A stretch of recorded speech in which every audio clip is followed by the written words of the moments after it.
Footsoldier. For this debate, Denisid is taking the position that is taking the position that if you as a vegan think that veganism is utilitarian or deontological, then there are steelman versions of non-vegans who, by your own standards, are just as moral as you are, making veganism morally redundant. Footsoldier's taking the opposition. As always, when we base upon who concedes, we don't get a vocal concession from either participant. We'll put it to a voting poll in which you, the audience, can vote on who you think performed better overall in the debate. No time limit, no moderation. You guys can get started. Cool. So, Denise, do you want to put forward or introduce your prop or make a positive case, or do you want me to just dive into why I disagree? I think we have to look at the prop for a little bit, because it has like two choices, utilitarian or deontological, and I know that you're like a deontologist, right? Yeah. So do you want to argue it from the utilitarian perspective, or do you want to stick to your way of thinking? Yeah, I'll argue from a deontological perspective. Right. And then I would just give you some kind of hypothetical where actually, let's clarify the ontology first. So what I take the ontology to mean is that actions have some kind of moral part in them. So if I decide to like kick a cat, then that is morally wrong, right? And if I decide to, let's say, not eat animal products, then there is no action. I'm withdrawing my action. I'm doing nothing, and that would be neutral. Do you agree with this sense of thinking? So if you decide to kick a cat, that would be that would be going against some rule. But if you just passed it by, what was the situation? I didn't hear. Well, the other situation was that I had the choice to make the action of eating an animal product. But if I decide not to make that, then I'm not actually making any kind of action. It's inaction. I'm not doing it. And that would be morally neutral, right? Do you agree? Yeah, like if you don't do something, yeah, sure, I agree with that. Right. So now I have a hypothetical for you, since we have clarified that. We have my grandmother. She tells me that she does not feel hunger for animal products anymore. For whatever reason, it just went away. And I'm assuming that that just means she eats plants and maybe some mushrooms. And I don't think that you could really classify her as a vegan. But in what she does, well, I don't see anything that could be morally wrong from your perspective, since she's doing an inaction. She's not eating animal products. So would you agree that she is morally neutral in how she treats animals? Well, this is the thing. We need to sort of, before asking these questions, we need to get some context, right? So, as a deontologist, I think we can arrive at some, not all, but some moral facts in an instrumental way. But there are some moral facts which we can't arrive at objectively, or there aren't any facts of the matter. That's the point. We can't arrive at them objectively, so there aren't any moral facts concerning these things. And although I could make a positive case for veganism following objectively or deductively, using the categorical imperative or some neo-Kantianism, I could do that, but that's beyond the scope of this debate. So what I'm just going to say is, some rules in a deontological system can come about not as a result of being some objective moral fact. I can say there is a rule in the system, such as veganism is the doctrine that man should live without exploiting animals, right? And if you adhere to this, then that is something which is vegan. And if you don't adhere to that, then it's something which is not vegan, right? So then I've got a rule surrounding what is morally permissible within the context of veganism and what is not morally permissible within the context of veganism. And something which is not morally permissible within the context of veganism is having a relationship with an animal which is deemed exploitative. So in this way, going back to your thought experiment with your grandma, the grandma doesn't hold the doctrine that man should live without exploiting animals. Maybe she's agnostic on that. Maybe she doesn't care. Maybe she thinks that we ought exploit animals, but she just, for some reason, doesn't buy animal products. So this is how I would say she's not vegan, or it's unclear whether she's vegan or not because you haven't given me enough information. So if you want to know whether she's vegan or not, then we have to ask her, grandmother, do you hold the doctrine that man should live without exploiting animals? And if she says yes, then she's vegan. If she says no, she's not. Right, but you wouldn't judge her as moral or immoral just by her answer to that question, or would you? Yes, I would, because if she said, yes, I think animals should be exploited, my relationship with non-human animals is such that I rejoice when I see them exploited and their suffering brings me pleasure, then I would say that that person would be immoral. I don't see that as deontological because deontology deals with actions. And in this case, you're dealing with her way of thinking, whether she thinks in the way that you think, right? Whether she thinks that it's wrong to exploit animals, but not whether she actually has an exploitative relationship with animals. Right. Well, this is the thing. We can just think of plenty of situations where we could highlight how this could be a problem. So we could say it's not impossible for a meat eater to have the exact same moral behavior as a vegan in between meals. But when we no longer are placing any temporal window of observation onto the meat eater, they're no longer vegan. So the meat eater between meals is exhibiting all of the same behavior, providing he's not wearing leather or at the circus or something like this, but exhibiting all of the same behavior in between meals as the vegan is just a normal person in the same way that the vegan is. But this person, when he does go on to eat a meal, then exhibits his non-veganism. And in the same way, we can just take the next step and see a serial murderer, someone like Edmund Kempner. Edmund Kemper was like this serial murderer who went around. He was like abducting people from college and like drove them into the woods and like shot them and stabbed them and stuff. And it ended up, before he got arrested, he decapitated his own mother and used her head as a dartboard. And so we would say that there was something wrong in this case. Something was going wrong. There was something immoral here, right? The actions were really bad. But if we said, no, hold on, Footsoldier, don't be so quick. In between the murders, he wasn't a murderer. In between the murders, he was a moral person. but that just seems to be nonsense, right? Because we wouldn't say, yeah, Edmund Kemper was moral in between the murders. We would say, no, he was an immoral person. And this is exactly what I'm getting at with this view. And I don't understand because maybe I need to give some extra context.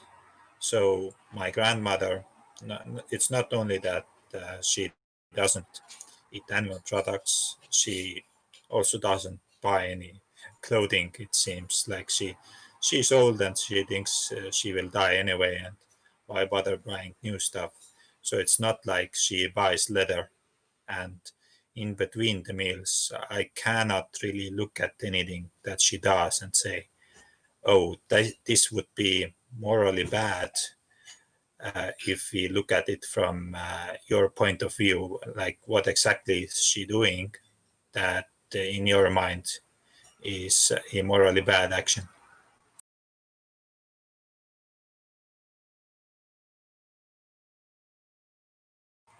Hello?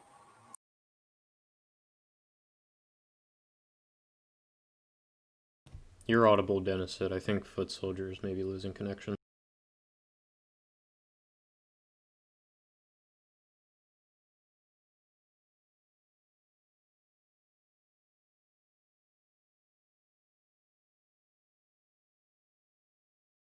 No, we can't hear you, Footsoldier. Maybe rejoin.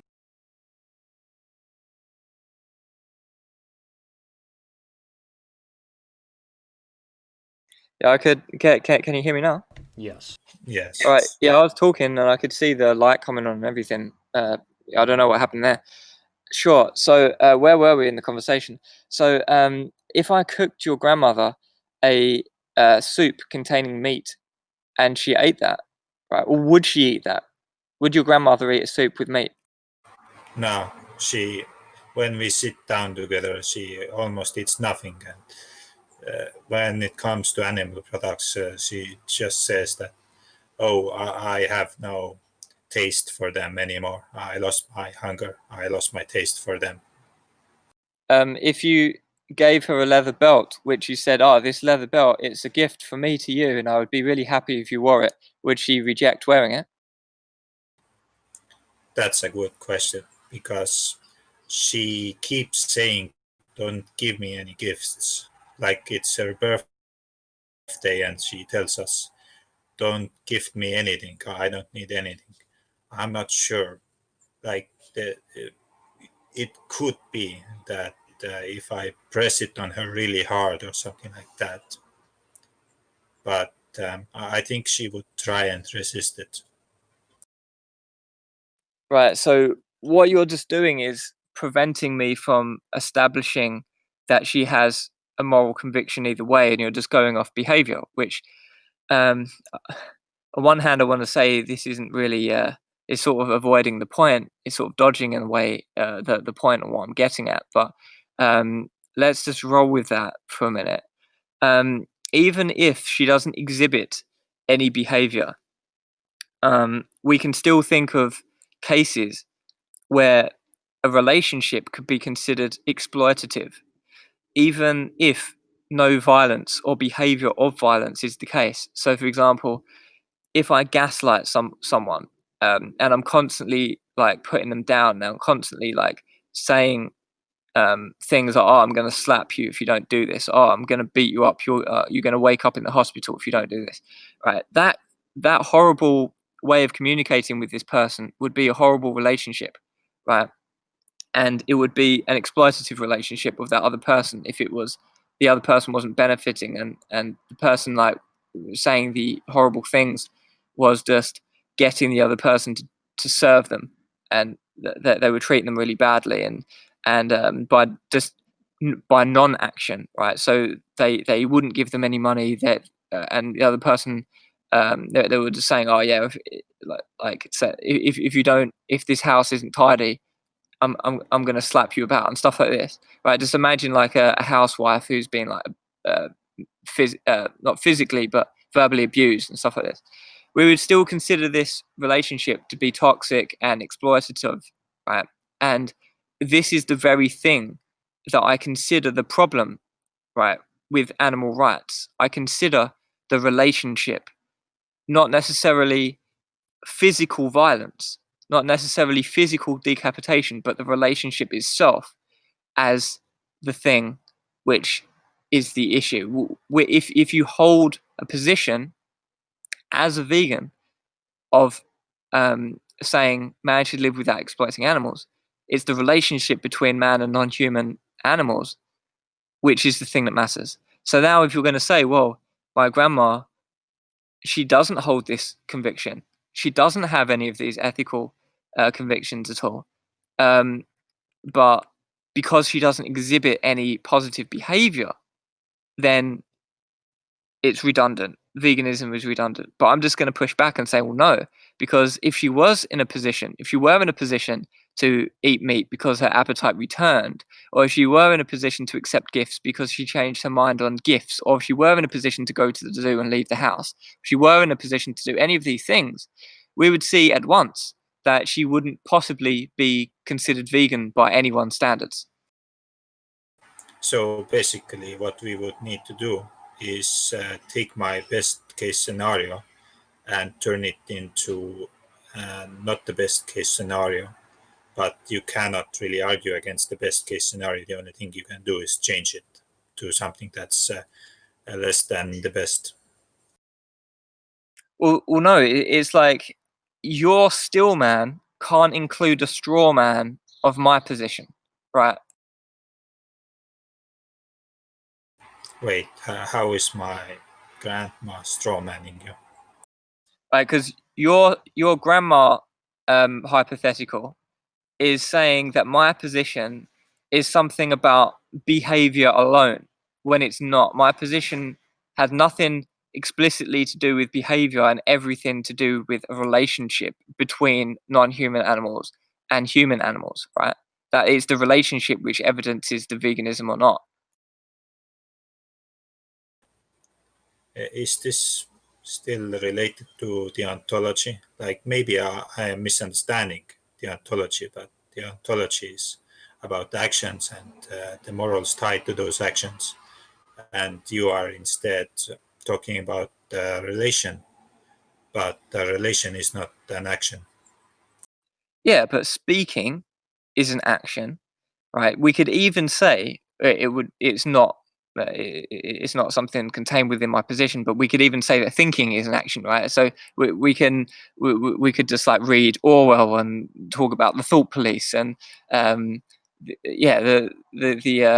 what was it, the Academy of Love or whatever, that would come round, bust down your door and like arrest you for thought crimes, and there was thought police and this sort of stuff, right? So thinking, and in religion, if you think something quote unquote sinful, then you've committed a wrongdoing in Christianity, right? Just thinking about certain things will piss God off, right?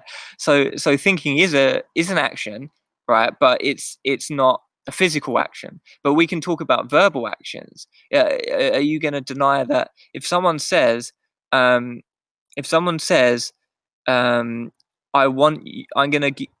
I'll give you £1,000 if you kill this person. That is my order. Go forth and do it. Right?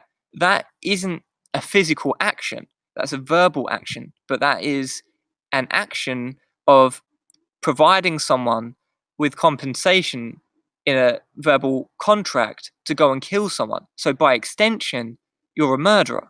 Right? We wouldn't say that person isn't a murderer.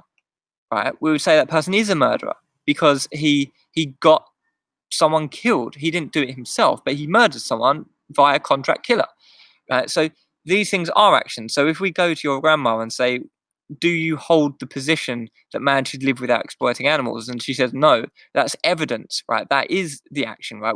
She's saying no, I'm not a vegan, right? She's saying there's a rule which is you are vegan if you hold the belief that man should live without exploiting non-human. And if you say, I don't hold that, you're going against the rule of what it means to be a vegan. It's still deontology. It's just not a Kantian deontology.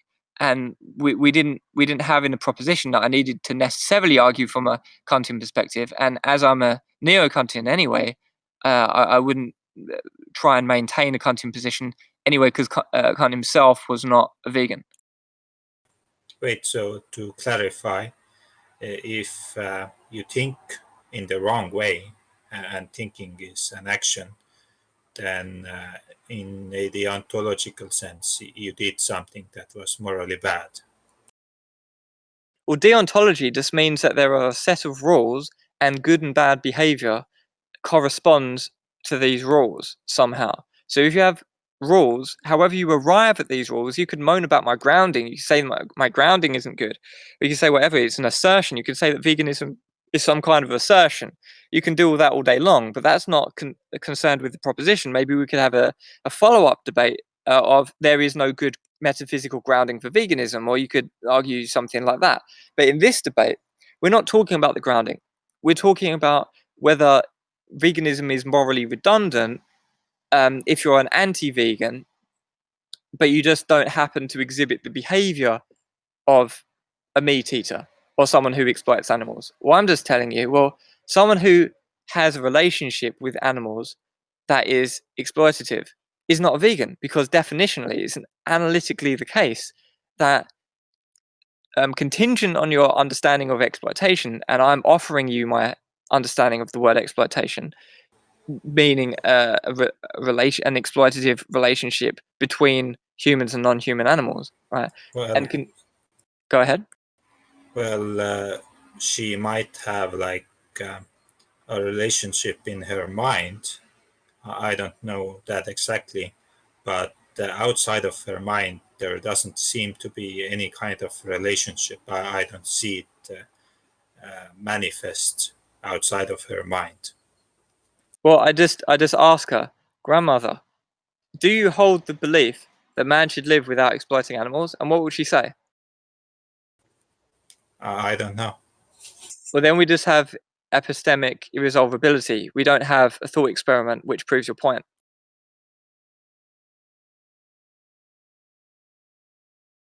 Well, let's say that she says no, and she has no.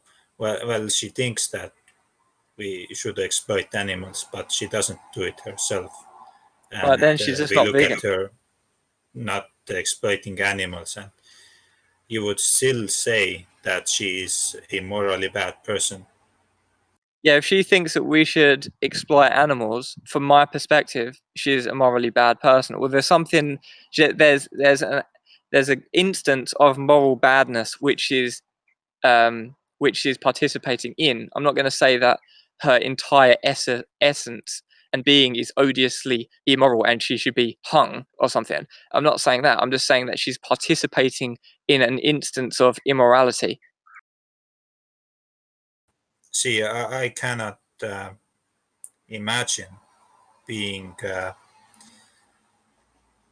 called immorally bad just because of what I was thinking, just my way of thinking. Okay, I well, would think that this has to be tied to actions outside of what I'm thinking. well, let's just talk about the child molester who goes around telling everyone that child molestation is fantastic, and he does it all the time. He's lying. He actually doesn't actually think this, right? But he's going around and trying to convince people that child molestation is good. We would say that he is committing a bad action, but if he did actually believe this, in addition to that, we would say that maybe he's a bad person, depending on your point of view, right? So, my point of view, someone who declares child molestation to be a virtue or something, or he just says, "Oh, it's wonderful," I would say, well, you're a bad person.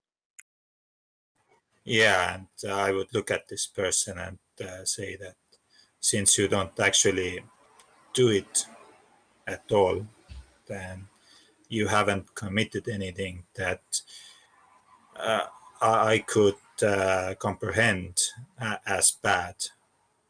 Like I understand that from your point of view, you would say that he's doing something bad, but I'm looking at the actions and saying that outside of his thoughts, he committed no actions that could be considered bad. So I think this is where the disagreement is, and maybe we can't simply find an agreement here.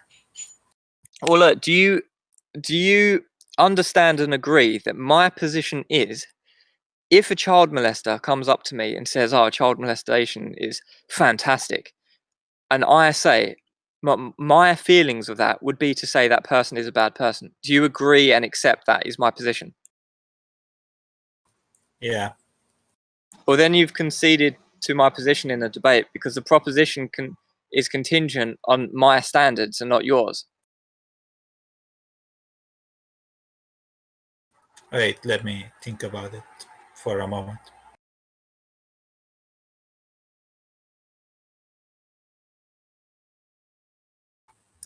Yeah, I guess I just have a problem with your standards, but they are your standards. And that's something that the debate proposition was about. And I think I have to concede because you are actually right on this, even though I don't agree with your standards. But as per the proposition, you can actually get me to concede. So yeah, Right, nice one, I man. lost the debate. Nice one, man. I'm going to give you 50 Arthons for intellectual honesty, because that is great when people just are like, "Yup, you're right." Concede. That's very honest, dude.